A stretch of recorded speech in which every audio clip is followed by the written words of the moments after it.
porque parecia que ele só era feliz quando ele estava bêbado. Quando ele estava sóbrio, ele não era normal, sabe?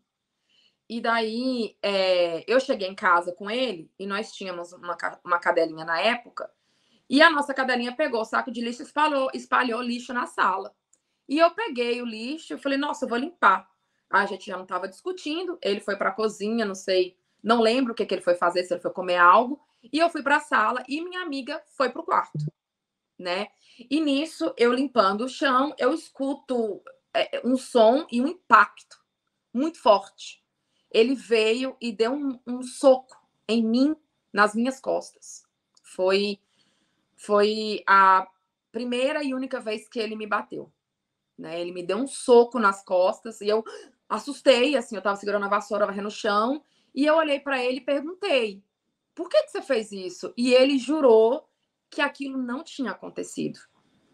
Ele queria que eu acreditasse que ele não me bateu, que era uma coisa da minha cabeça, porque eu era louca.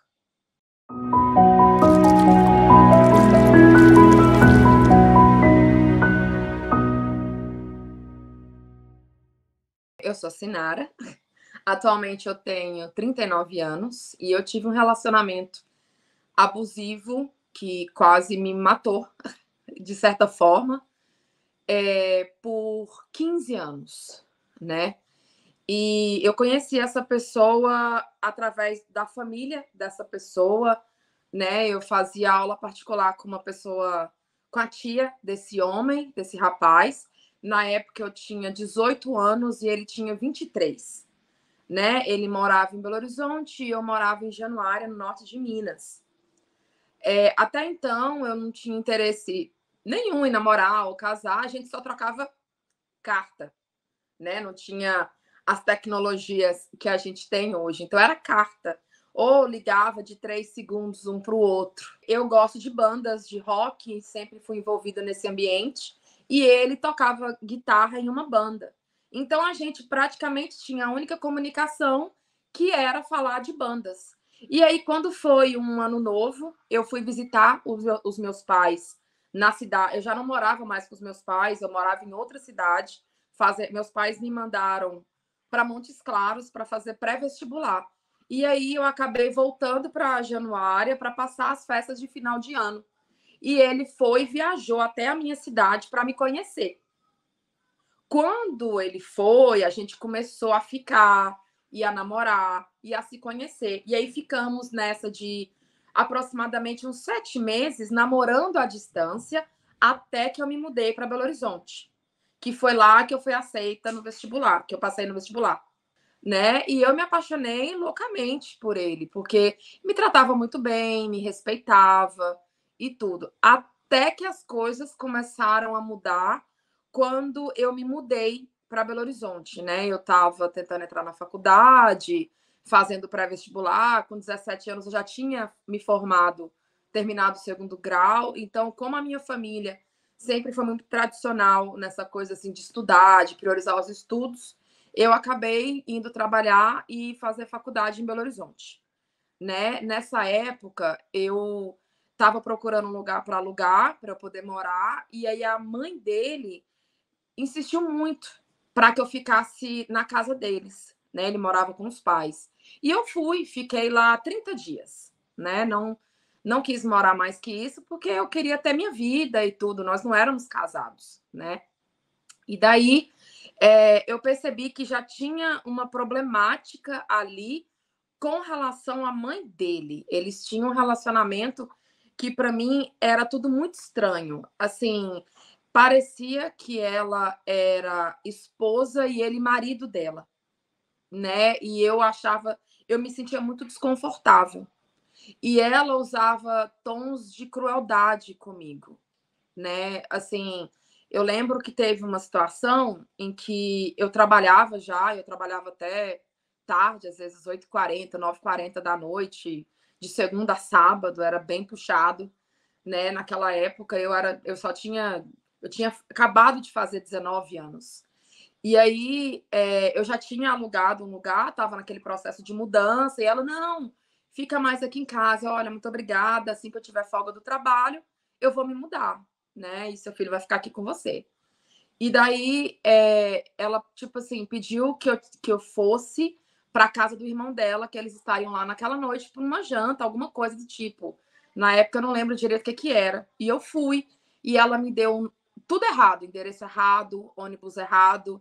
Eu fui parar numa região super perigosa, sem ninguém, tarde da noite, sem conhecer ninguém. E aí eu acho que o marido dela, o meu sogro, ele percebeu que ela estava com uma má intenção comigo.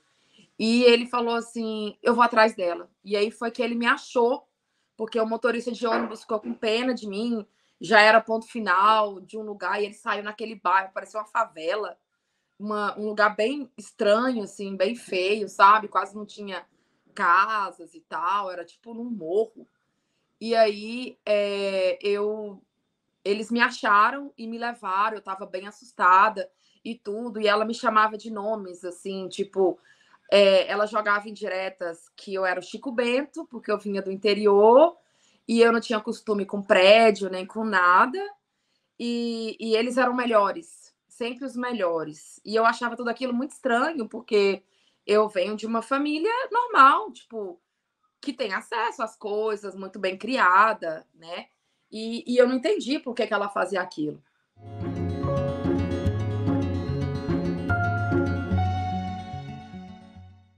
Daí eu mudei para minha casa, né? Graças a Deus, foi muito bom, porque também era próximo do meu trabalho. E até então tudo bem. Aí um dia eu estava no serviço, foi um sábado, e ele falou que queria me encontrar no final para a gente ir para minha casa. Eu falei que tudo bem, estava esperando ele na porta.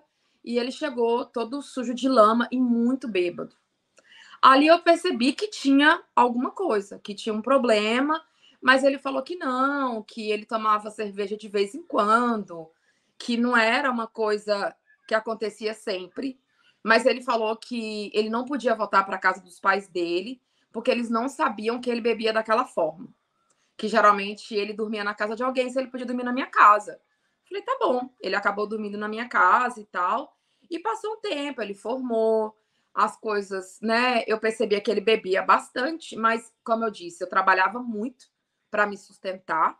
Ele tinha a casa dos pais dele e eu tinha a minha casa, que eu morava em uma república estudantil na época, estava batalhando para entrar em uma faculdade, que eu acabei sendo aceita e estudando direito por um ano e meio, alguma coisa do tipo. Estudava das 7h30 às 11h30, fazia faculdade das 7h30 às 11h30, e aí eu saí do meu antigo emprego e fazia um estágio na área jurídica eu não lembro, eu acredito que era do meio-dia às 6. Eu trabalhava no departamento de prestação de contas da Secretaria do Estado, porque eu era muito dedicada. Eu sempre fui muito esforçada no quesito de estudar, de ler, de aprender. Isso é uma coisa de família. Minha mãe sempre reforçou isso pra gente em casa. Então eu cresci numa casa lendo livros assim, nossa, rodeada de livros. Fiz por 2 anos, daí nessa época eu transferi a minha faculdade de Direito para São José dos Campos, só que nesse período de fazer estágio em Belo Horizonte, eu já comecei a trabalhar com arte, comecei a trabalhar com fotografia, com outras coisas. Então eu fazia o estágio na área jurídica, eu fazia faculdade e comecei a trabalhar com fotografia também, aquilo começou a me atrair mais. Ele conseguiu um emprego no interior de São Paulo. Eu fui não morar com ele, escolhi tudo, a gente já estava noivo. Eu falei para ele que eu não iria morar, né, se não fosse para casar e tal, porque eu não ia abrir mão da minha vida para ficar à mercê dele, né? Então, quando eu mudei para São José dos Campos, no interior de São Paulo, ele ele falou assim, Sinara, por que você não investe 100% na fotografia, vai estudar na área, porque é uma coisa que você está mais feliz, né, do que estudar direito. Então, nessa época, eu parei de estudar direito, fui aceita numa outra faculdade para estudar publicidade e propaganda, me formei até, né, sou formada, e comecei a trabalhar com fotografia de moda, designer gráfico. comecei a estudar em escolas de arte nessa época e ficar bem envolvida nesse cenário mesmo de arte. E ele, formado, trabalhando, começamos a construir nossa vida. E nessa época foi quando tudo começou a só piorar.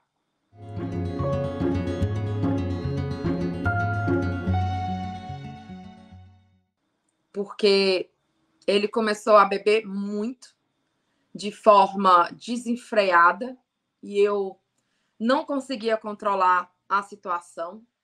Aquilo começou a ter um impacto em mim muito ruim.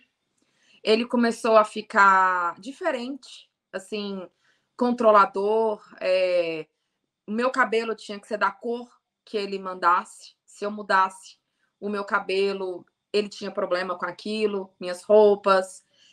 Ele fazia umas coisas que eu não entendo até hoje por quê, que era assim, e isso foi uma das coisas que mais me deixou mal, que era assim, eu chegava em casa, nós morávamos num apartamento bem grande, e eu chegava, e eu tenho o hábito de chegar em casa e tirar os sapatos, né? E deixar lá, e não usar sapato em casa, ou ficar só de meia. É uma coisa minha, questão de limpeza. E aí, ele escondia os meus sapatos. Ele escondia sapatos, ele escondia as minhas roupas.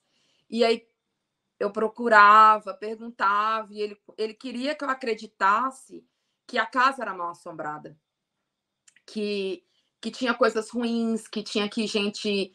E aí eu levava gente para orar na casa, porque eu tinha medo de dormir, eu comecei a ter medo do que era real e do que não era. Eu comecei a ganhar muito peso, a ficar muito ansiosa. Teve uma época que a minha mãe viajou até São José dos Campos para ficar comigo, assim. Eu falava, mãe, eu coloco o sapato na entrada da casa, na hora que eu vou pegar o sapato some, não tá lá mais, né? E ele saía para trabalhar. Eu fazia nessa época, eu estudava em outra cidade, fazia faculdade em outra cidade. Então ele chegava do serviço e eu ia para a faculdade. Então a gente estava naquela correria, construindo a vida como qualquer casal jovem, né? E aí sempre que eu chegava em casa, ele estava muito bêbado, ou ele estava assim com a cara dentro do vaso, eu tinha que acudir com medo dele entrar em coma alcoólico, sabe? Ou então a nossa casa cheia de gente. Às vezes eu chegava da faculdade 11h30 da noite e tinha um bando de gente bêbada na minha casa, sabe? Era um terror. Eu não tinha vida, eu não tinha privacidade. E nessa época eu ainda não era o alvo assim direto, né? Ele escondia as minhas roupas, ele escondia o sapato e fazia eu acreditar que tinha coisas ruins, espíritos ruins na casa, fazia eu desacreditar de mim, sabe? Não era real, nada era real e aquilo me assustava muito. E aí chegou num ápice de que eu tinha uma amiga na época, muito próxima, nós fazíamos faculdade juntas, e ela morava numa cidade vizinha e ela veio nos visitar. Eu tinha um quarto de hóspedes em casa e falei: você dorme aqui, porque amanhã nós vamos para a faculdade. Naquele dia, eu saí com ele, nós íamos fazer umas compras, tivemos uma discussão, ele muito agressivo, muito estranho. Ele começou a mudar muito o comportamento dele comigo. E eu não sabia o que fazer, porque parecia que ele só era feliz quando ele estava bêbado. Quando ele estava sóbrio, ele não era normal, sabe? E daí eu cheguei em casa com ele e nós tínhamos uma cadelinha na época. E a nossa cadelinha pegou o saco de lixo e espalhou lixo na sala. E eu peguei o lixo e falei, nossa, eu vou limpar. A gente já não estava discutindo, ele foi para a cozinha, não sei, não lembro o que ele foi fazer, se ele foi comer algo, e eu fui para a sala e minha amiga foi para o quarto, né? E nisso, eu limpando o chão, eu escuto um som e um impacto muito forte. Ele veio e deu um soco em mim, nas minhas costas. Foi a primeira e única vez que ele me bateu, né? Ele me deu um soco nas costas e eu assustei, assim, eu tava segurando a vassoura, varrendo no chão, e eu olhei para ele e perguntei: "Por que você fez isso?" E ele jurou que aquilo não tinha acontecido. Ele queria que eu acreditasse que ele não me bateu, que era uma coisa da minha cabeça, porque eu era louca.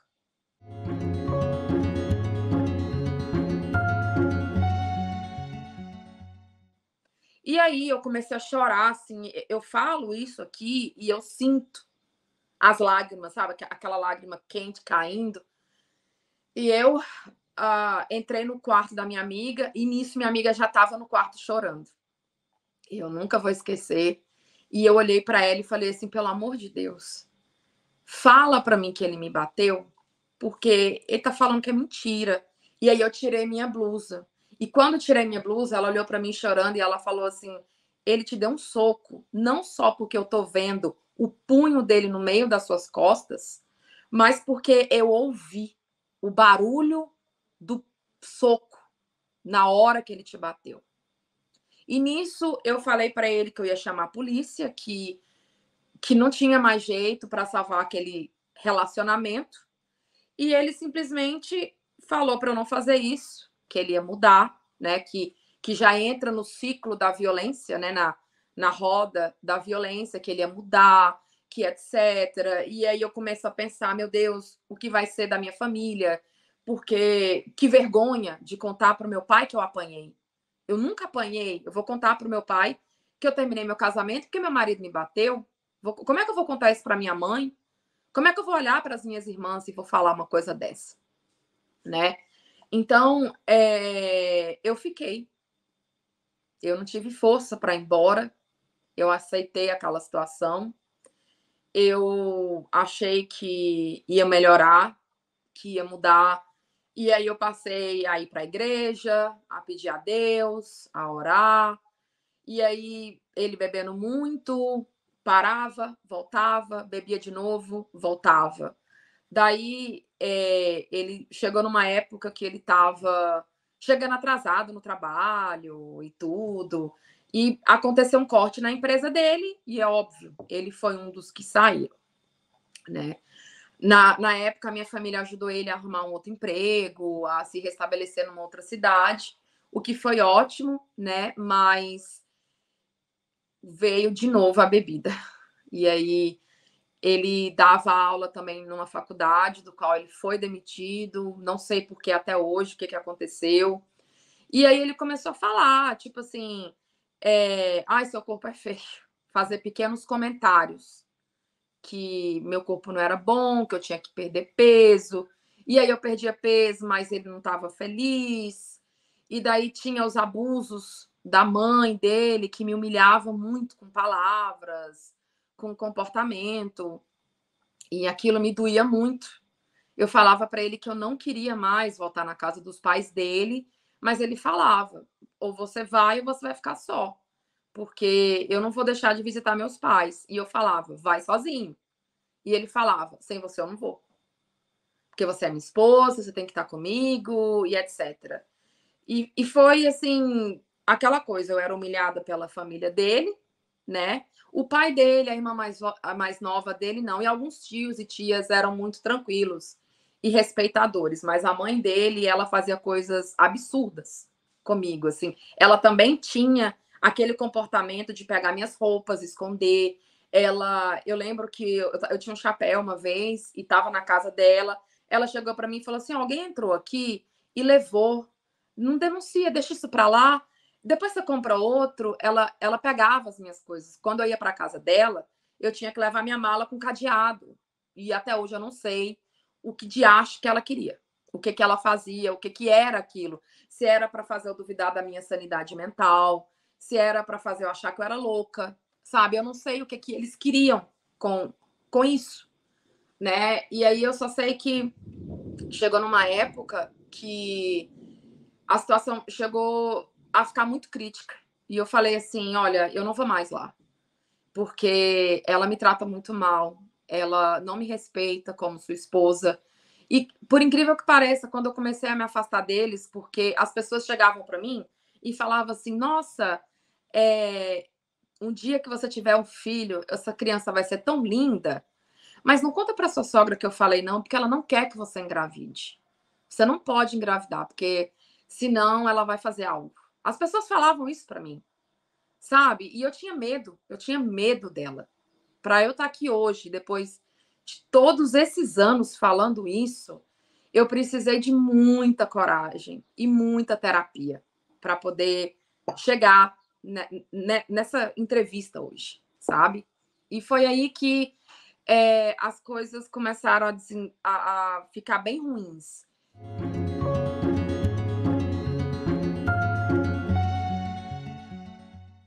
A gente foi morar junto, e aí a gente fez a declaração de união estável.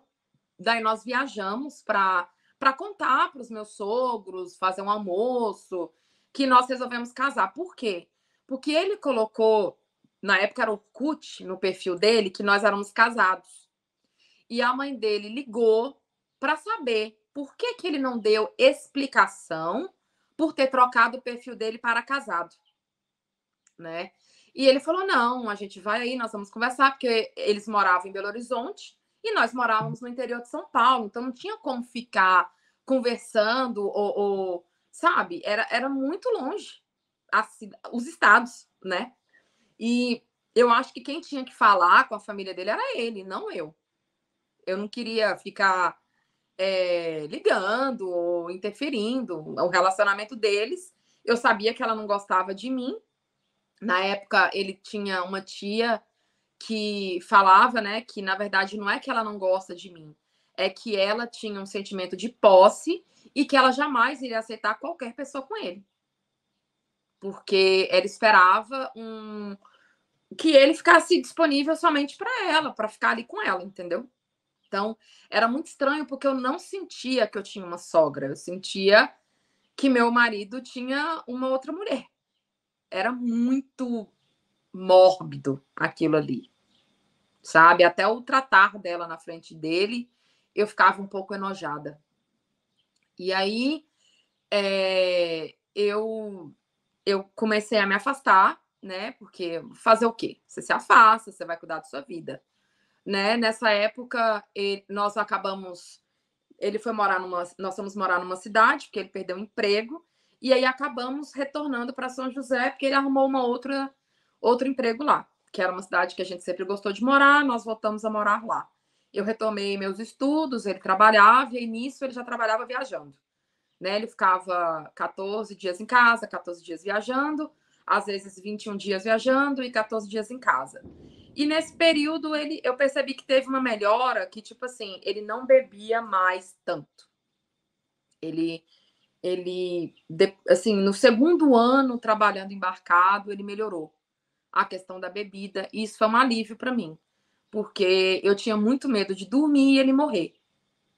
Porque eu achava que ele ia entrar como alcoólico ou que ia acontecer alguma coisa em casa quando eu estivesse dormindo, né? E todas as vezes que eu falava, ó, não tá dando, vamos terminar esse relacionamento, eu não aguento mais viver assim. Aí ele chorava, implorava, pedia para eu ficar. E é claro, você cede, você fica.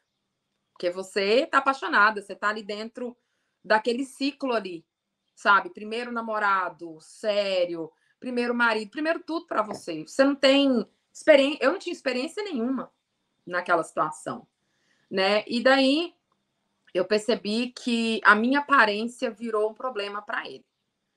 Ele passou assim a criticar as minhas roupas, eu tinha que vestir do jeito que ele queria, eu tinha que ter o cabelo do jeito que ele queria, e isso começou a ficar cada vez pior. Teve uma época mesmo que eu fiquei 3 anos com o mesmo cabelo, porque eu não podia trocar a cor do cabelo.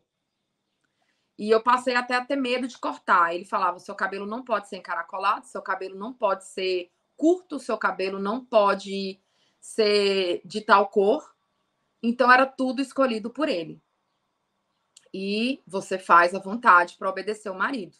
Porque nessa época a gente já estava indo para a igreja, então ele era o homem da casa. Você tem que obedecer seu marido, né? E foi muito difícil para mim, porque eu achava assim, tá, se eu obedecer, ele não vai brigar.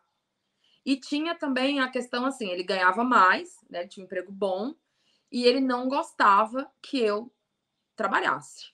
Então, toda vez que eu arrumava um emprego, que eu tinha algo para fazer, isso virava um terror para ele. Ele jogava a casa em cima de mim. Ele acabava comigo. E quando eu recebia dinheiro de algum emprego, assim, salário, de algum job de fotografia que eu fazia e tal, eu tinha que entregar o salário para ele, na conta dele. Porque ele falava que ele entendia melhor de números do que eu, porque eu era uma mulher, e ele que tinha que administrar tudo. Então era tudo no nome dele. Eu não tinha uma conta de Netflix no meu nome. Era ele que mandava e desmandava nessa época.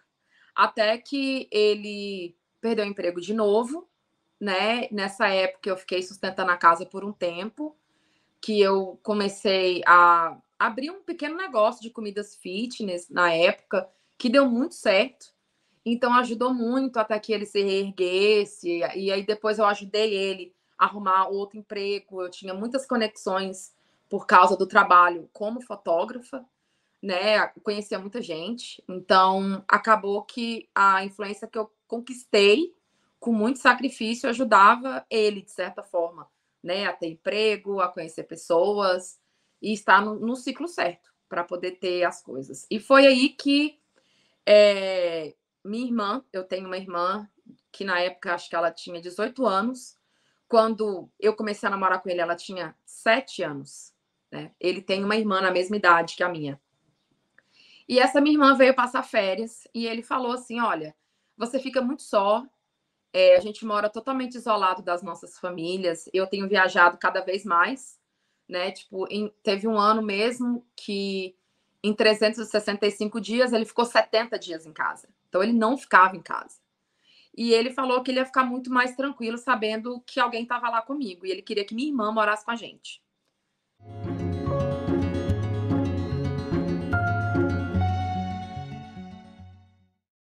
Não vi problema nenhum, a gente tinha uma condição financeira tranquila. E ela ficou morando com a gente. E ele falou: oh, você não tem filhos, eu não tenho filhos, nós não teremos filhos. Na época eu fui diagnosticada com vários problemas de saúde. O médico falou que seria quase impossível eu engravidar, eu teria que fazer um longo tratamento. Então eu aceitei, tipo, não vou ser mãe, tá tudo certo. E aí ele falou: nós vamos criar, né, terminar de criar a sua irmã. Vamos dar para ela tudo que a gente daria para um filho. Eu achei aquilo bonito, romântico, legal. Montamos um quarto para ela, tudo. Ela, né, era parte da nossa família e íamos para a igreja, todo mundo evangélico. Nessa época ele não bebia mais, ele estava indo na igreja, envolvido com várias coisas da igreja. Eu também, a minha irmã, e eu estava trabalhando assim. Eu trabalhava quando ele embarcava e quando ele voltava em casa, eu já não trabalhava. Porque se eu tivesse trabalhando, ia dar problema. Ia dar muito problema. E eu não queria ter problemas com ele, de jeito nenhum, porque ele tinha a forma dele de me punir era o silêncio. Ele passava ali dias sem dirigir a palavra para entender que o que eu fiz foi errado. E aquilo era ensurdecedor. E nessa época, assim, eu já estava bem mal, debilitada com os abusos, com a forma dele me tratar, né? Tipo, muito agressivo em casa. Ele começou a ter, assim, uns comportamentos estranhos, tipo, ele ficava assim, que ele gostava quando eu tinha um semblante de medo. Ele falava que quanto mais eu tinha um semblante de medo para as coisas que ele fazia comigo, mais aquilo estimulava ele. E eu passei a ter cada vez mais medo dele, inclusive de ter intimidade com ele. Eu acho que ter intimidade com ele estava realmente fazendo muito mal. E foi aí que eu acho que eu desapareci. Eu perdi a força. Eu passei a quase não levantar da cama. Eu não estava legal. Eu achava que ele estava muito estranho. E eu falava para ele assim: olha, eu não estou bem, eu não me sinto bem, eu quero ter uma carreira. E ele: não, mulher minha não trabalha, mulher minha vive do que eu dou, e etc. E aí ele falava, aí assim, ele sempre criava alvos para mim. Quando ele voltou a trabalhar, ele pediu para que eu fechasse a empresa de comidas fitness. Ele falava que um homem na posição dele não podia ter uma mulher que vendia comida. Então ele tinha muito preconceito de um monte de coisa. Então eu não podia trabalhar mais. Fechei a minha empresa. Com muita dor no coração, tive que fechar. Daí comecei, né? Nessa época eu já trabalhava fotografando também, então às vezes eu tinha 1, 2 empregos, porque ele embarcava. E aí continuei fotografando, e a empresa que eu estava trabalhando como fotógrafa, infelizmente, as crises no Brasil fechou. E eu acho que foi a cereja do bolo para a depressão, porque em casa eu tinha essa questão dos maus tratos. E aí não conseguia trabalhar e aquela coisa toda. Daí eu comecei a ficar cada vez mais debilitada, chorava, muito mal. A depressão, ela é uma doença terrível. E eu fui um dia à noite, ele estava embarcado, eu saí para jantar com a minha irmã, e eu comecei, quando eu tinha ataques de pânico, eu tinha, tipo, uma reação no rosto, tipo uma rosácea, uma coisa bem feia. Meu rosto tinha meu corpo começou a ter hematoma. E eu comecei a passar mal nesse restaurante, cheguei para minha mãe e falei assim, olha, eu preciso ir para o hospital agora. Eu cheguei na emergência, eu fui dirigindo, minha irmã não dirigia na época, e o médico olhou para mim e falou assim, ó, você tá tendo um ataque de pânico, me passou o telefone e o endereço de um psiquiatra. Eu fui, marquei uma consulta com esse médico, comecei a tomar o remédio e eu comecei a melhorar.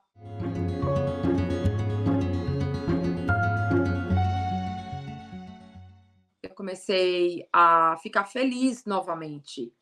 Eu passei a emagrecer, voltei para academia, e aí eu percebia que todas as vezes que eu melhorava, que eu sentia bem, que eu saía daquela paranoia dele fazer eu acreditar que a nossa casa era mal assombrada, que tinha alguém escondendo uma coisa ruim, uma entidade, escondendo meus sapatos, escondendo minhas roupas, escondendo meus produtos.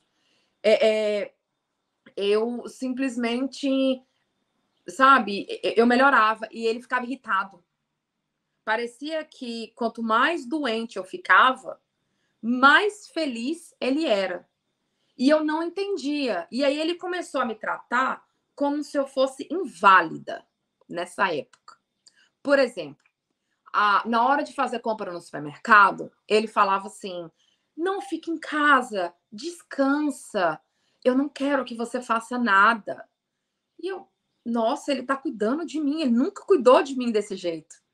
Sabe? Então, assim, da noite pro dia eu tive um marido que eu sempre quis, cuidando de mim, indo fazer supermercado, me tratando daquela forma, e eu falei, gente, tô fazendo tratamento para depressão, as coisas melhorando, e aí eu percebia que ele falava assim, a sua irmã vai comigo. E ele levava a minha irmã, uma menina bem mais nova que a gente, que sempre teve um carinho como se fosse uma filha pra gente, acima de qualquer suspeita. Pronto, nossa família estava feliz, as coisas estavam melhorando. Logo depois de uns meses, eu já estava trabalhando novamente, comecei a trabalhar de novo por conta própria, quando ele viajava e tal. E eu percebi que ele começou a ficar incomodado de novo. Era tipo assim, tinha momentos de felicidade, tinha momentos de tristeza. Tristeza assim, que ele ficava estranho e eu não entendi o que que era. Daí eu lembro que foi Réveillon e eu falei para ele: vamos viajar, vamos fazer alguma coisa. E ele falou: vamos para a praia. Eu falei: tudo bem. Aí ele falou assim: vamos levar a sua irmã. Eu falei: tudo bem. Ela era como se fosse uma filha para a gente. E aí eu saí com eles. Não sei o que aconteceu comigo naquele dia. Ele falou que ele tinha levado umas comidas da nossa casa, umas bebidas, porque a gente ficou numa pousada, era longe de casa, que a gente foi para Paraty de carro. E eu tomei, comi alguma das coisas que ele tinha levado. E eu comecei a passar mal e eu apaguei. Eu apaguei. E quando eu acordei, nem ela, a minha irmã, nem ele estavam na pousada. Eles não estavam lá. Eu não sei onde eles estavam, eu não sei o que aconteceu, eu só sei que passou bastante tempo, eles voltaram, falando que, você dormiu e a gente saiu. Eu falei, eu não dormi. Eu não dormi. Eu simplesmente, eu tenho certeza absoluta que eu desmaiei. Que tinha alguma coisa ali fora do normal, sabe? E aí foi... Tudo era muito confuso na minha cabeça. Porque todas as vezes que eu confrontava das coisas erradas que aconteciam na minha casa, ele falava que eu tinha que voltar para o psiquiatra, que era depressão, que eu precisava tomar remédio. Aí um dia, minha irmã, ele foi buscar minha irmã no serviço, no trabalho, e ele falou: não, eu vou, você fica, tá tarde. Ela saía 10 horas do trabalho. Falei: tudo bem. Ela chegou em casa, olhou para mim, se trancou no quarto e começou a chorar. E eu falei: vou lá ver o que tá acontecendo, né? E ele falou: não, não vai, ela teve um dia ruim no trabalho, deixa ela. E eu entrei no quarto com ele, chamei ele para ter uma conversa, e olhei e tive coragem. Nesse dia eu tive coragem. E falei para ele: você tá interessado na minha irmã? É isso que tá acontecendo dentro da nossa casa? Porque se for, você fala. A gente tem que resolver essa situação. Aí ele olhou para mim e falou assim: você é louca. Você vê coisas onde não tem, você está alucinando. Eu sou um homem de Deus, eu sou a autoridade dessa casa. Como você ousa de falar de mim, que toma santa ceia com você, que vou para a reunião de homens da igreja?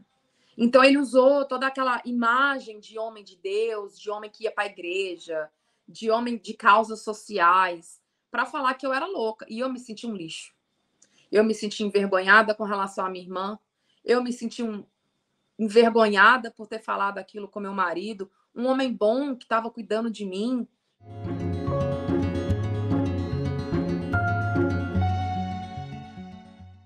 Sabe? E aí ele viajou. Ele embarcou e ele me mandou uma mensagem falando assim, perguntando. Eu tenho uma amiga e nessa época a minha amiga foi fazer intercâmbio na Irlanda, né?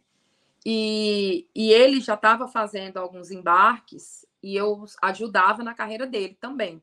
Então, enquanto ele estava fora, eu ajudava na questão da logística, mandar documentação, notas para contador, dinheiro, conversão de moeda que vinha de outros países, documentação para banco. Então, eu tinha que fazer tudo isso para ele, né? Mesmo doente. E daí, e eu nunca fui registrada como funcionária. Eu era esposa e eu ajudava meu marido. Era assim que eu vivia, né? E aí eu tinha meu emprego paralelo quando ele viajava. Daí ele falou assim que os negócios estavam crescendo, que ele teve uma conversa com o pessoal da empresa que ele estava prestando serviço, que eles iriam abrir um escritório na Escócia e que ele precisava que o meu inglês melhorasse rápido, porque eu ia precisar dar uma força para ele enquanto ele tivesse embarcado. E eu falei assim, tá. Ele falou: olha, conversa com a sua amiga, vê o que você vai fazer para ir para a Irlanda. Eu nunca tive interesse de ir para a Irlanda. Eu pensava em ir para os Estados Unidos, porque ele embarcava muito lá também, tinha conferências lá, mas nunca para a Irlanda. Nem passou pela minha cabeça. E eu meio que empurrei aquilo com a barriga. Eu falei assim: ele não tá falando sério. Imagina, como é que eu vou para a Irlanda? Sou casada. E aí ele chegava em casa e falava assim: você já conversou com a sua amiga? Você já ligou para ela? Já não sei o quê? Eu falei assim: é muito caro. A gente acabou de se reerguer, sabe? Não tô ganhando tão bem. Ele: não, mas vamos olhar, a gente tem que saber. E aí, nessa época, eu achei uma agência em São Paulo. Falei: tem essa agência aqui que faz intercâmbio para a Irlanda. Mas eu não sei como é. Não entendo nada disso. Aí ele pegou e falou assim: arruma aí que a gente tá indo para São Paulo agora. Cheguei em São Paulo, ele foi direto para a agência, olhou para a mulher: quanto que é? A mulher falou o preço, ele falou: amanhã o dinheiro vai estar na sua conta. Aí eu olhei, falei: dinheiro? Ele: né, vou pagar, você vai fazer um intercâmbio. Quando eu vi, eu já estava tirando foto, tipo, aquelas fotos que a gente tira nessas agências de intercâmbio, que você vai ser intercambista, já tinha uma time frame falando em quantos dias eu estaria na Irlanda, e eu trabalhando, cheia de projetos. E eu falei assim: meu Deus, o que está acontecendo? Ele: não, você vai, porque você melhora seu inglês, e de lá você vai para a Escócia encontrar comigo. Eu falei: mas e minha irmã? O que eu vou fazer com ela? Ele falou: não, ela vai também. Ela vai trancar a faculdade, nós vamos todo mundo embora para a Europa. Eu falei: tá bom. Então, vamos embora. Ele falou: mas você tem que ir primeiro, porque você que vai estar me auxiliando, você tem que estar melhorando seu inglês. Eu falei: tá. Aí fui para a Irlanda.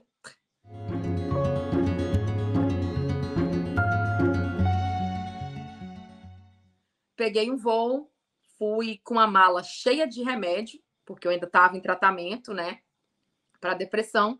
Ele foi comigo, ele ia ficar lá 2 semanas. E a questão do controle, né? Eu tive que morar no endereço que ele quis, com as pessoas que ele escolheu, do jeito que ele escolheu. Quando eu cheguei na Irlanda, ele falou para mim que eu não podia trabalhar, que ele ia me manter e que ele não queria que eu trabalhasse, que a minha prioridade era aprender inglês para ajudar na empresa dele, porque ele ia precisar. E eu, beleza, tudo bem. Só que aí você tá lá na Irlanda, você começa a conhecer pessoas. Eu, muito desenrolada no inglês, comecei a pegar o jeito da vida lá muito rápido, comecei a ter emprego, comecei a fazer meu dinheiro, e aí eu comecei a me sentir melhor. Opa, tô bem. E nisso, os abusos e a violência, aí foi o estupim. Aí chegou num ponto máximo de eu não aguentar. Porque aí eu já estava bem, o tratamento psiquiátrico estava ótimo, eu estava muito bem na escola de inglês, eu arrumei um emprego, eu estava ganhando meu dinheiro. E aí ele ligava e ele começava: você é uma mulher muito feia, você é gorda, você é burra, você é pobre. No 4º mês que eu estava morando na Irlanda, ele foi para lá e aí ele começou a fazer umas compras para ele na. Eu falei, nossa, mas por que você está comprando tanta coisa nova? Você tem tanta coisa já. Ele falou, não, porque você não está aqui? Você não está na Irlanda? Então tá na hora de eu fazer algo por mim. Já fiz demais por você. Falei, tudo bem, compre tudo para você, que você achar que te faz feliz. Eu não estou questionando isso. Então eu percebia que ele já estava assim com uma certa raiva de eu estar mais independente, de eu estar mais saudável. E aí ele foi embora e me ligou num belo dia, falando que eu ia para. Falando que queria o divórcio. Que um homem do nível dele não tinha que estar com uma mulher tão feia igual a mim. Ele sempre falava, ele sempre se referia a mim como uma mulher feia, burra, incapaz, gorda, que jamais iria conquistar nada. Aí um dia eu liguei para ele, eu estava indo trabalhar, e ele falou assim: você é tão incompetente, você é tão nada, que até o telefone que você está me ligando para encher meu saco foi eu que comprei. Porque você não tem capacidade de ter nada. Você nunca será nada sem mim. E aquilo me acabava. Eu lembro que na casa que eu morava, eu tinha um closet e eu me trancava no closet para ninguém me ver. E ali eu chorava por horas e horas. E eu falava: olha, eu tô voltando pro Brasil, eu tô largando tudo aqui, porque você é meu marido, tem a nossa casa, você falou que estava vindo para cá, você não veio, agora você quer o divórcio. Nós somos pessoas da igreja, a gente tem um compromisso. Você não pode simplesmente passar a mão no telefone e pedir um divórcio depois de quase 15 anos juntos e achar que tá tudo certo. Não é assim, né? Mas ele falava: se você vier, vai ser pior para você. Você não vem. E aí eu ligava para minha irmã, falava: o que está acontecendo em casa? O que tá... Não, tá tudo bem aqui, não tem nada. Eu falava: você não vai vir embora? Eu tô esperando você mudar para cá. E ela: Sinara, então, ele veio conversar comigo falando o seguinte: você só mora na Irlanda por causa do dinheiro dele. Que se eu for para a Irlanda, eu vou passar muita dificuldade. Porque você é uma pessoa que você não faz nada. Você não tem nada. Tudo que você tem é por causa dele. E eu acreditava nisso. Eu acreditava que eu jamais seria alguém sem ele, eu jamais seria capaz de me manter sem ele. E quando você está há muitos anos acreditando na mentira do outro, quando você já está há muitos anos acreditando que você não é nada, você não tem força para sair dali, sabe? Eu já morava em outro país, eu já pagava as minhas contas, eu já era totalmente independente financeiramente dele, mas na minha cabeça eu não era nada. Porque eu era feia, eu era burra, eu era incapaz, porque era assim que ele se referia a mim. E eu tenho algo anotado aqui, que é uma coisa assim, que tem a ver com o que eu passei, né? Que é o seguinte: o narcisista, ele não te mata, ele nunca vai chegar e te matar. Ele não vai fazer isso. Porque ele não quer ser visto como um assassino. Mas ele vai fazer você desistir da sua vida. E eu não queria mais viver. Por muito tempo, eu não queria viver. E aí eu lembro que outras mulheres me acolheram. Eu tenho uma amiga na Irlanda que ela foi testemunha. Ela viu, ela conheceu ele, ela ouvia os telefonemas dele. E eu lembro que ela foi na minha casa um dia e eu chorava muito. E eu falava, vou morrer de fome, como é que eu vou sobreviver em outro país? O que eu vou fazer? E ela me agarrou pelos ombros, me sacudiu e falou assim, Sinara, você já está fazendo isso. Você não precisa dele, você se sustenta, você acabou de pagar a renovação da sua escola sozinha. Foram 2.000 euros. Eu juntei esse dinheiro em 2 semanas, trabalhando. Então, foi uma coisa muito, muito louca esse processo de entender que eu não era o que ele falava. Que eu não era uma mulher triste, depressiva, doente, infeliz, burra. Não, muito pelo contrário. Eu acho que a minha força intimidava ele de certa forma. Ele era como se ele tivesse uma inveja de ver que eu tinha coragem de fazer coisas que ele não tinha, sabe? E naquela época eu não entendia o porquê que ele queria o divórcio. Mesmo com tudo que ele falava para mim, eu não entendia. Porque por mais que ele me colocasse para baixo, tá, eu acreditava que eu era feia, mas ao mesmo tempo eu falava assim, mas será que eu sou mesmo a mulher mais feia do mundo? Será que eu sou esse lixo de ser humano que ele tá falando? Eu achava tudo muito confuso na minha cabeça. E aí eu peguei um dinheiro e comecei a investir em terapia, escondido dele.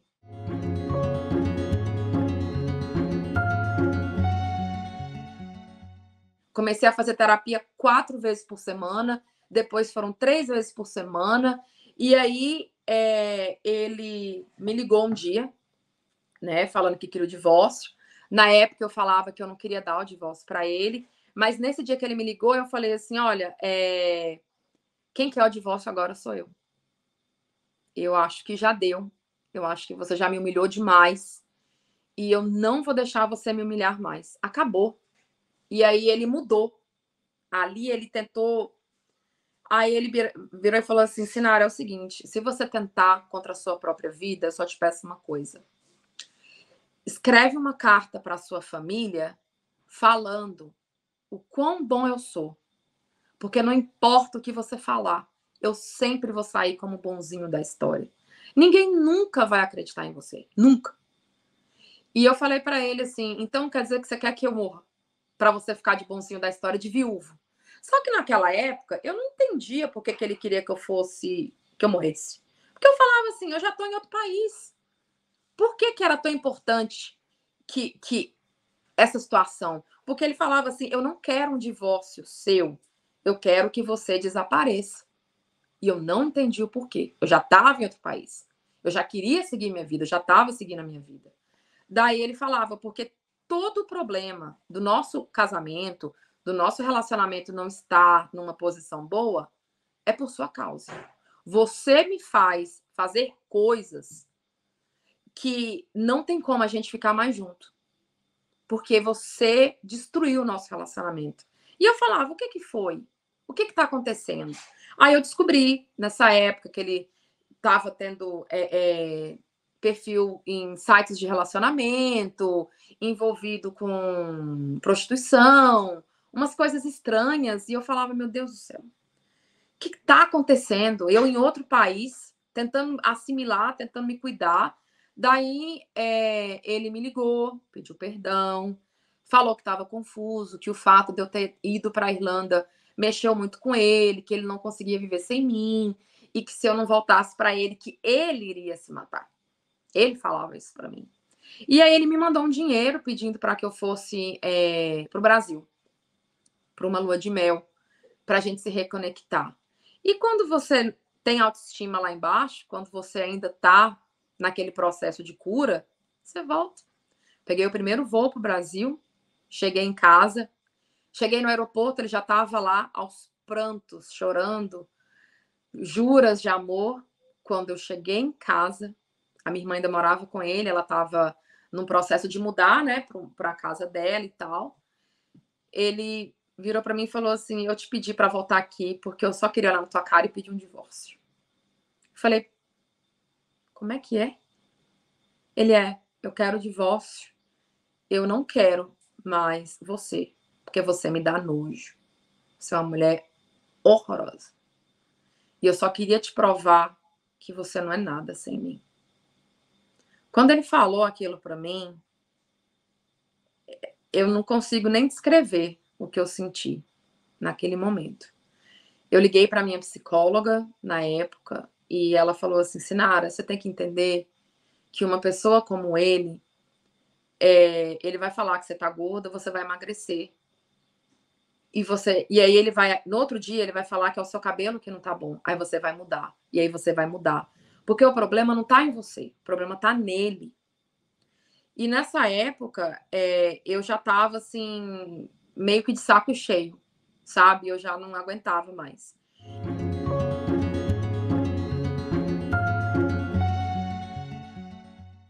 E aí minha irmã mudou de casa, a gente ajudou ela a mudar para o apartamento dela e tal. Minha mãe veio e eu chorava muito, eu estava arrasada. E aí eu fui para casa da minha irmã, acabei dormindo lá com a minha mãe. E no outro dia, simplesmente ele falou: meus pais estão vindo para nossa casa, que você não entra mais. E todas as minhas roupas, tudo que eu tinha construído, tudo que eu tinha lá no apartamento nosso, estava em saco de lixo. Ele colocou tudo meu em saco de lixo para que eu sentisse. Mas antes disso, né, teve essa parte também. Antes de eu ir dormir na casa da minha irmã, eu estava no nosso apartamento. Ele falou: assim que sua irmã sair, nós vamos ter uma conversa. A gente precisa conversar. Eu falei: então tudo bem. Nisso eu entrei pro nosso quarto, que era uma suíte, eu ia tomar banho. Quando eu saí do quarto, que eu ia tomar uma água, ele estava em pé no quarto que era da minha irmã, olhando, porque as coisas dela não estavam lá, ele estava bem triste, porque ela não estava lá mais na casa. E aí ele veio para cima de mim e começou a gritar. Nisso eu saí correndo, me tranquei no quarto, liguei para minha psicóloga, liguei para uma amiga minha, e elas falaram assim: arruma e sai da casa. Foge daí. E aí, nisso ele tinha umas coisas, tipo assim, ele me chamava de Sinara, quando ele mudava a personalidade dele, e aí, quando ele via que eu não respondia, ele: ô meu amor, ô amor, tô falando com você. Então, ele conseguia mudar. E aquilo era muito confuso para mim, porque eu não sabia o que fazer numa posição daquela. Eu falava: ele vai me bater ou ele vai me matar? O que ele vai acontecer? Eu vou morrer aqui dentro? Porque ele passou a ser violento, agressivo, a gritar, né? Tipo, parava o carro comigo em rua deserta e gritava com os vidros fechados e falava as piores barbaridades que eu não tenho nem coragem de pronunciar em voz alta. E daí eu peguei e vesti uma roupa, tudo meu estava no apartamento, malas e tudo, e eu consegui sair correndo. No que eu corri, tinha a chave do carro na beira da mesa, assim, e eu peguei, e aí ele veio atrás. E aí eu abri a porta do apartamento e saí correndo. No que ele veio atrás de mim, por coincidência, por misericórdia de Deus, porque eu não sei o que ele ia fazer comigo naquela noite, a minha vizinha sai do apartamento dela com o marido para descer com o cachorro deles. E aí eu entro quase sem fôlego dentro do apartamento e falo: ele tava gritando comigo, me expulsou de casa, e eu falei que eu não ia sair, ele começou a gritar: eu tô com a chave do carro, eu tô indo embora. E aí eles tentaram me acudir, me acolher, conversaram comigo, me acalmaram, eu entrei no carro e fui para casa da minha irmã. Lá eu dormi, né? Dormi assim, fiquei a noite toda chorando, passei 10 dias chorando, acabei tendo que ir no psiquiatra, o psiquiatra não queria me liberar para voltar para a Irlanda e ele não queria devolver minha passagem, porque o médico falou que eu tinha que ficar no Brasil pelos cuidados da minha família. E ele escondeu minha passagem, tirou dinheiro, eu não tinha acesso a mais nada, eu não podia ter nada e tudo que eu tinha era 400 euros que estava numa conta na Irlanda, não tinha nada, absolutamente nada.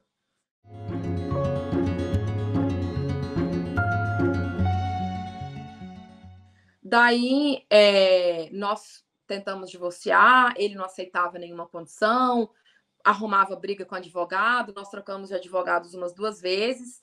Eu já não queria mais o litígio, eu já queria me separar também e ir embora. Chegou no dia de eu ir para a Irlanda, eu fui embora. Eu tive que ir de carona para o aeroporto, porque ele tomou o carro de mim, tudo, tudo, tudo, tudo. Minhas roupas estavam tudo em saco de lixo, então eu consegui levar algumas coisas. O resto, até hoje eu não sei, ele pôs no lixo, algumas foram para casa da minha mãe, outras eu tive que doar, porque eu não tinha onde pôr, não tinha casa, não tinha carro, não tinha dinheiro, não tinha marido, não tinha nada. Nada. Eu tinha força de vontade para me reerguer e muita tristeza. Daí eu lembro que eu cheguei em Nova York para fazer a conexão, era uma conexão de 8 horas. E eu peguei um ônibus e fui andar por Nova York. E eu achava que era mentira, eu entrei em negação ali, eu achava que não, ele vai me ligar para voltar para casa. Ele vai me ligar para voltar para casa. E aconteceu a coisa mais louca do mundo em Nova York. Eu estava entrando no avião, tinha uma moça na minha frente, ela estava chorando muito. E ela olhou para mim e falou assim: "Você é brasileira?" Eu falei: "Sou". Ela: "Você, por favor, me dá um abraço". Eu abracei aquela moça. Falei para ela que ia ficar tudo bem. Ela falou que estava indo fazer um intercâmbio na Irlanda e que era a primeira vez que ela ia ficar longe da família dela. Por coincidência, aquela moça era uma advogada. E conversou muito comigo. Nós somos amigas até hoje. Eu passei a entender outras coisas sobre relacionamento abusivo. Não parei de fazer terapia, de me cuidar. Eu comecei a pegar firme, né, no cuidado comigo mesma, né, porque demorou anos para me curar. E aí ele me ligou um dia, chorando, querendo voltar. Aí ele já não queria mais me dar o divórcio, ele não queria mais fazer nada. E aí, assim, ele me ligava, eu não atendia. Mas aí depois ele chorava, tentando me voltar para aquele meio de novo. Mas aí eu já estava com a minha vida e eu já não queria mais voltar atrás do divórcio. Daí ele falou: "Vamos ficar casados, você vive a sua vida na Irlanda, eu vivo o que eu tenho que viver no Brasil e a gente vê". E eu falei: "Não, eu não vou ficar nessa situação. Você fez o que você fez, não tem mais como voltar atrás, eu quero a separação". E aí ele já não queria mais assinar o divórcio. No dia de assinar o divórcio, ele embarcava, ele enrolava, ele ia no escritório da advogada e dava escândalo. A advogada me ligava falando que não sabia mais o que fazer. E eu tinha direito a algumas coisas, ele se recusava. Aí ele falava: "Vou ficar com o cachorro". Eu falava: "Tudo bem, eu estou em outro país, o que eu posso fazer? Você quer ficar com o cachorro? Fica". Ele começou a fazer questão de coisas, eu falava: "Tudo bem, tudo bem". Eu só queria me livrar daquela situação, porque eu já entendia que ele era uma pessoa que, se eu voltasse para ele, eu ia morrer. Eu tinha absoluta certeza disso. Só que uma coisa que nunca passou pela minha cabeça foi o motivo real do divórcio. Isso não. Eu achava que, 15 anos juntos, esfriou. Eu não era bonita pro cara. Eu não sou uma mulher atraente. E era assim que eu achava, tipo, de repente meu estereótipo não era o estereótipo de mulher que ele quer. Então eu tipo, aceitava. Vou fazer o quê? Chorava muito, sofria muito. Eu ia trabalhar no horário do almoço, eu sentava no chão, chorava, chorava até o olho ficar tão inchado que eu mal conseguia abrir. Depois voltava a trabalhar de novo. E foi assim que eu reergui minha vida, foi assim que eu batalhei. Nessa época, eu comecei a entender sobre violência doméstica, gaslighting, hoovering, todas esses nomes e siglas que acontece com a gente. E aí eu comecei a me proteger dele. Quando ele ligava para me ofender, eu já não deixava mais, né? E aí, assim, eu entrei num processo de provar para ele, tipo assim, olha o que você perdeu. Porque eu achava que eu tinha que provar para ele que eu era boa. Eu não tinha que provar para mim mesma. Quanto, na verdade, eu não tinha nada que provar. Absolutamente nada. E daí ele me ligava: "Ai, eu fui internado porque eu quero morrer. Eu não quero viver sem você. Eu não consigo viver sem você". Ele tinha essas coisas e me deixava muito mal. Aí ele me ligava, eu estava na rua chorando aos prantos. Eu: "Ó, acabei de sair da escola. Ó, vou trabalhar", sabe? Começou a tentar, tipo assim, mesmo em outro país, ele começou a vir de novo atrás de mim. Não sei se ele queria ganhar tempo, eu não sei. Só que a minha psicóloga já estava trabalhando comigo para me dar força para não voltar. E eu falava, não vou voltar, vou morrer de chorar, tô mal, são 14 anos da minha vida, mas não vou.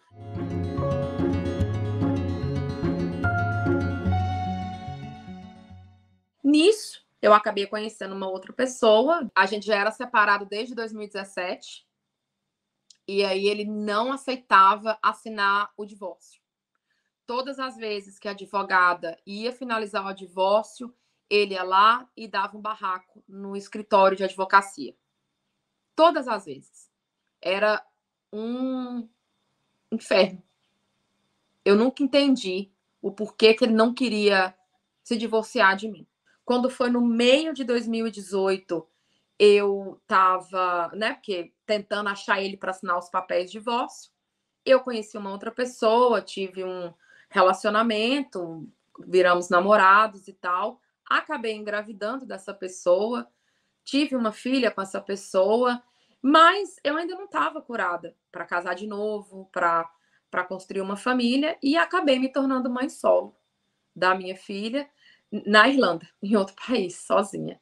Nesse meio tempo, eu já estava atuando como tradutora em hospitais em ala psiquiátrica, também trabalhando em outra área e como fotógrafa, e como barista também. Depois virei supervisora de uma loja e depois tive licença maternidade, que aí a minha filha nasceu. Né? Eu trabalhei meus 9 meses de gestação, eu trabalhei sem parar. E eu me orgulho muito disso, porque eu acho que a minha filha ela foi um fator importante nesse processo de cura, nesse processo de não voltar atrás. A minha filha salvou a minha vida. Eu tenho muito orgulho de falar isso. Eu precisava que a minha filha viesse, de certa forma, né? E daí eu passei a estudar a violência doméstica, passei a estudar as leis irlandesas, passei a ajudar mulheres no Brasil, vítimas de violência doméstica, que passaram pela mesma situação que eu, porque na época que ele me expulsou de casa, eu fui na delegacia da mulher, eu fui pedir ajuda a Maria da Penha e eles não quiseram me ajudar. O meu atendimento foi recusado. Eles falaram porque o apartamento estava no nome dele e ele não me queria mais lá, eles não podiam fazer nada, a não ser levar a polícia para tirar as minhas coisas de lá. Tudo veio à tona depois, na pandemia. Olha só quantos anos para vir à tona, né? E daí, quando eu estava grávida, aí um dia ele me ligou, eu falei, olha, eu tô grávida. Eu quero o divórcio, não quero nada com você. Aí ele começou a falar para as pessoas que, na verdade, eu traía ele, que ele começou a me difamar, né? E aí ele me ameaçou. Ele falou assim que quando eu fosse pro Brasil com a minha filha e ela tivesse no carrinho, que era para eu olhar os dois lados da rua antes de atravessar. Eu nunca esqueci isso. E por causa disso eu tinha muito medo de ir pro Brasil com a minha filha. Daí ele ligava e aí a minha pressão subia, eu ia pro hospital, porque ele falava assim que eu era uma pessoa que ninguém gostava de mim, que eu não teria capacidade nunca de ser mãe, que eu não tenho capacidade de ser mãe, que eu não tinha que inventar de ter aquela gravidez, que era para eu tirar. Ele queria que eu tirasse a minha filha, a qualquer custo, por qualquer custo. Eu falava, se eu fizer um aborto e morrer aqui, o que vai ser de mim? Você já parou para pensar nisso? Aí ele falava, se você morrer, eu pego o seu corpo, você deixa um dinheiro na conta bancária que eu tenho, que a sua irmã tem acesso, eu vou aí, pego o seu corpo, trago para o Brasil, trago para sua família, não se preocupa. Ele falava como se eu não fosse um ser humano para ele. Ele se referia a mim como se eu fosse um nada. Era isso que ele falava. Porque quando ele me ligou para fazer uma carta, caso eu me matasse, falando tudo que eu tinha que escrever na carta, ali para mim ficou muito claro as intenções dele. Muito claro. E daí eu só sei que nessa época eu estava com o pai da minha filha e o pai da minha filha entrou no meio dessa situação mandou uma mensagem para ele e aí ele parou. Quando o pai da minha filha interveio, ele parou, assinou o divórcio e foi o dia mais feliz da minha vida, quando ele assinou o divórcio. E aí eu até tentava manter a política da boa vizinhança, porque nessa época ele estava, por alguma razão que eu não sei, ele passou uma situação financeira bem séria, ele perdeu muito dinheiro e ele me deve até hoje, ele não pagou uma quantia que acho que era mais de 10 mil reais e abaixou para 7 mil. E ele nega essa dívida. Ele ainda ficou me devendo 7 mil reais, que ele nunca pagou. Daí, a advogada na época até falou assim, Nara, se você tivesse me falado, a gente teria colocado uma cláusula para ele te pagar esse dinheiro. Agora é sua palavra contra dele. E eu falei, então deixa para lá. Um dos bens que ele tinha que repartir comigo, que ele tinha que me entregar, ele foi me entregar 3 anos após o divórcio. 3 anos. Porque eu tinha uma medida judicial e eu falei, ó, eu vou levar a polícia na sua casa. Você precisa me devolver minhas coisas. Ele não queria devolver a partilha, nada, nada. E aí o tempo passou, nos divorciamos. Minha filha nasceu depois do divórcio, né? Minha filha nasceu alguns meses depois do divórcio. Eu me tornei mãe, né? Fiquei ainda, mantive um relacionamento com o pai da minha filha, mas nós não éramos casados. Eu fui morar na minha casa, o pai da minha filha morava na casa dele. Nessa época, quando eu engravidei, a minha irmã do meio, ela mudou para a Irlanda também, porque ela estava muito chocada com as coisas que ele estava fazendo e ela não queria que eu passasse a minha gestação sozinha. Então ela foi para me dar um suporte e isso me ajudou muito. Só que a minha irmã, ela falou que quando ela foi quando ela estava se preparando para ir para a Irlanda, ele entrou em contato com ela e ele chamou ela para almoçar, porque ele disse que ele queria despedir dela antes dela ir. E minha irmã foi, porque ela achou muito estranho esse convite. Ela queria ouvir o que ele tinha para falar. E ela falou que ele ficou o tempo inteiro falando mal de mim, que eu era uma péssima dona de casa, que eu era gorda, que aí minha irmã falou assim: "Você ficou 14 anos casado com ela e só no final você resolveu falar do corpo, que ela não cozinhava bem? Não faz muito sentido isso. Alguma coisa tá errada." E minha irmã sempre falava assim, Nara, tem alguma coisa a mais nessa história. Só que eu falava, agora eu sou mãe, eu me livrei, eu tenho que concentrar na minha filha. E aí veio a pandemia. E minha irmã mais nova, ela, durante a pandemia, a minha irmã mais nova, que ficou morando ainda em São José, ela ficou muito estranha. Eu ligava para ela, não atendia. Eu mandava vídeos da minha filha, ela não visualizava. Aí eu ligava para ela, e aí ela, o seu ex está aqui em casa. Eu falava, mas por que ele está na sua casa? Ela, eu tenho uma dívida com ele. Você sabe que ele é um pai para mim. Eu nunca vou deixar de falar com ele, Sinara, independente do que ele fez com você. E aquilo começou a ficar muito suspeito, né? Eu ligava para minha mãe, mãe, o que está acontecendo? Minha mãe, minha filha, pelo que eu sei, ela está trabalhando muito. Eu tô até querendo ir lá visitar ela, porque ela está trabalhando muito, né? Agora, na pandemia, a situação financeira de muitos brasileiros deu uma caída e tal. E a minha irmã do meio sempre falava, Sinara, nessa história tem alguma coisa está acontecendo. E eu falava com a minha irmã, eu falei, você é louca? Pelo amor de Deus, ela é minha filha, que isso? Você está sendo ruim com ela. E eu protegia ela. Aí, num belo dia, eu liguei para o meu pai e falei assim, pai, eu acho que ou eles tiveram um caso, e isso ocasionou no meu divórcio, ou eles estão juntos. Eu joguei esse verde, eu bati essa bola.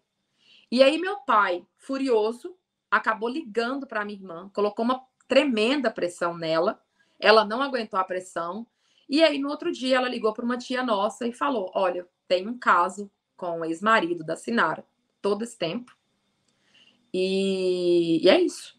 E aí minha tia falou, você vai ter que escolher, ou a sua família, ou ele. Ela falou, eu escolho ele.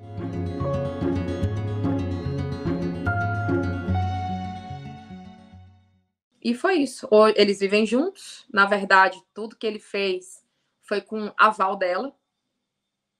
Foi com aval dela. Tem algumas outras coisas que ela ajudou ele a fazer que poderia ter dado bem mal para mim, mas graças a Deus eu consegui reverter a situação, né? Nem vou falar aqui porque é bem complicado, né? E eles vivem juntos. Foi tudo um plano armado pelos dois desde o começo. E ela é isso. Tem muito o que falar, né?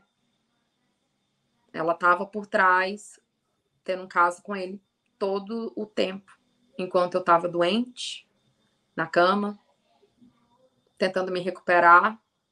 E a minha psicóloga, na época, sacou que tinha alguma coisa, a advogada sacou, e a minha psicóloga falou assim, que o motivo dele não querer me dar o divórcio era porque ele estava planejando a última atacada. E aí, a última atacada foi pelo fato dele não querer me dar o divórcio, e ele me deu o divórcio quando eu já estava grávida, né, numa fase avançada da minha gestação.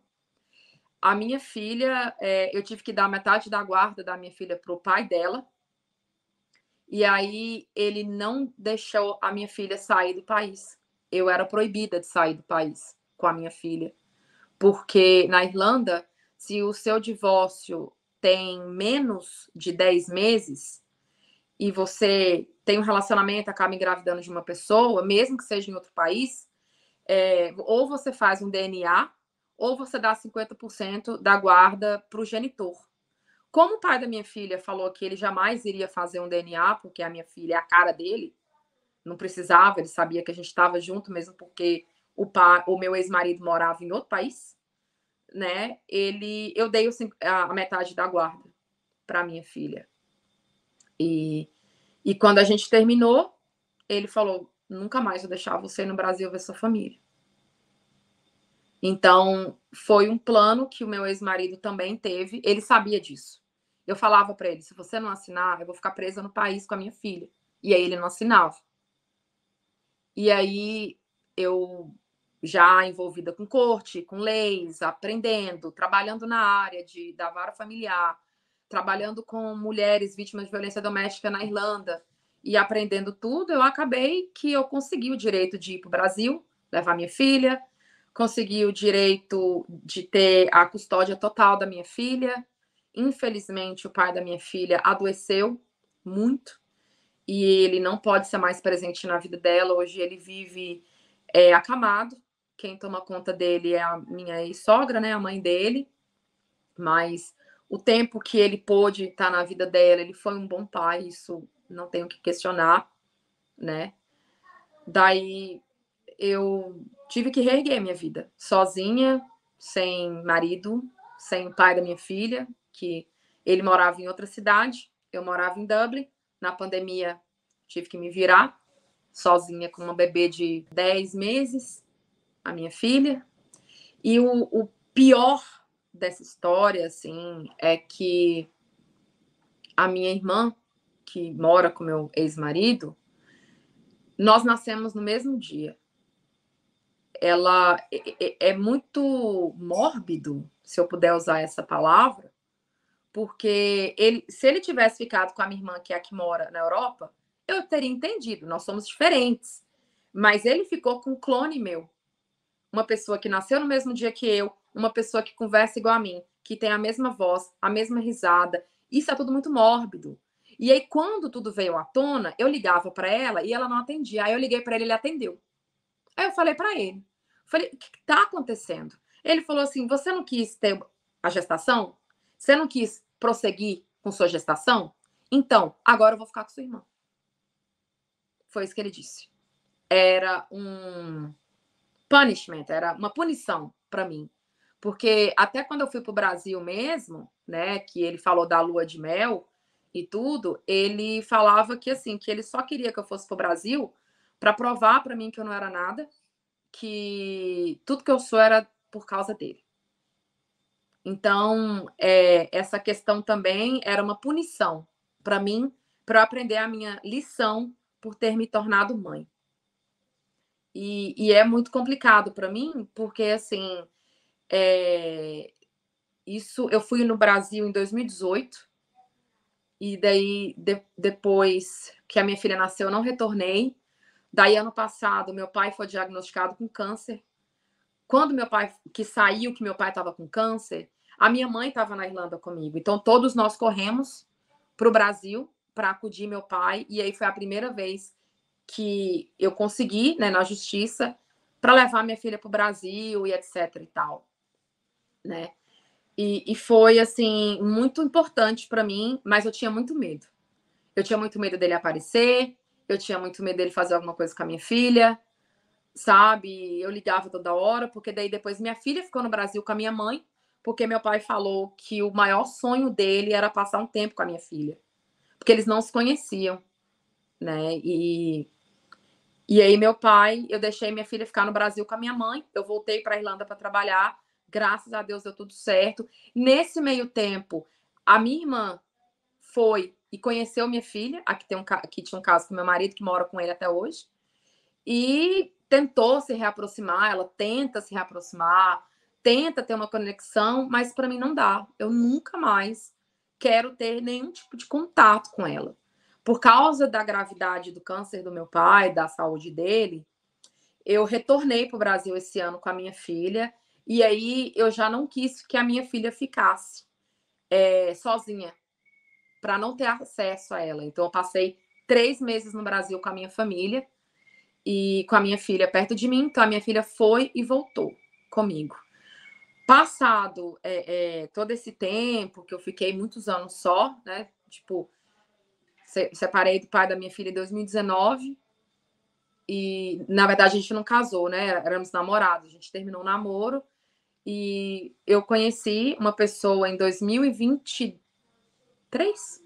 2022 eu conheci uma pessoa e ano passado a gente se casou, né? E hoje o fato de eu vir aqui dar essa entrevista é o fato que ele que me deu essa força. Ele sabe de tudo que eu passei, ele me deu 100% de apoio, né? Ele é uma pessoa totalmente diferente, entende a minha luta de ajudar tantas mulheres.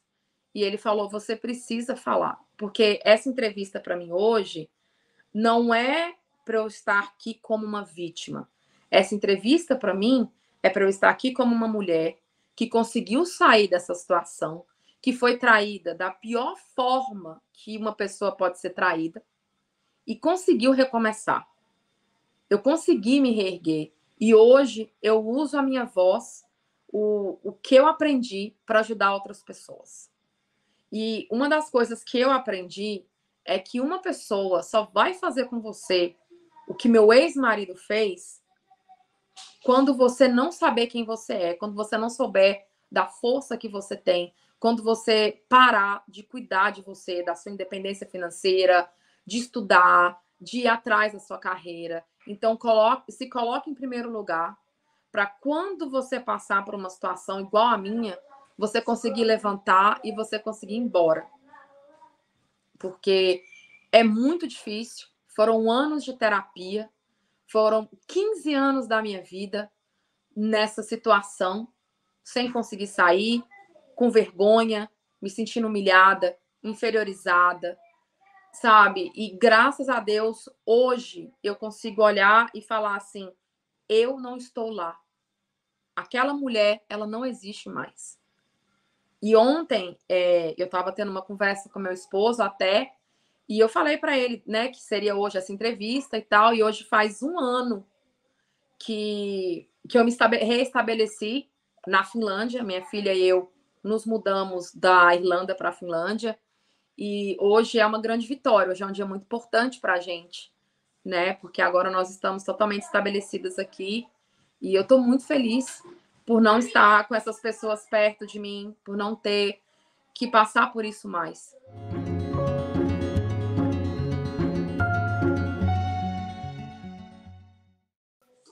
Eu acho que qualquer pessoa que troca. Eu acho assim que quando você está num relacionamento abusivo, a primeira coisa que você vai fazer, que a pessoa vai fazer com você, é te isolar. Você vai perder amigos, como eu perdi, Você vai ficar longe da sua família, assim como eu fiquei. Você vai ficar à mercê daquela pessoa. E hoje, quando eu vejo a situação que a minha irmã se encontra, eu vejo que ele tem muito poder, porque ela não tem mais a família, né? A minha mãe ainda conversa com ela e é uma posição horrível para os meus pais. Eles sofrem muito, né? E se um dia acontecer alguma coisa, ela não vai ter ninguém. Ele vai sempre ter a família dela. E todos esses anos indo para a corte, trabalhando com mulheres vítimas de violência doméstica, o padrão é o mesmo. O meu ex-marido só fez isso comigo porque ele teve a mãe dele do lado, apoiando 100% em tudo.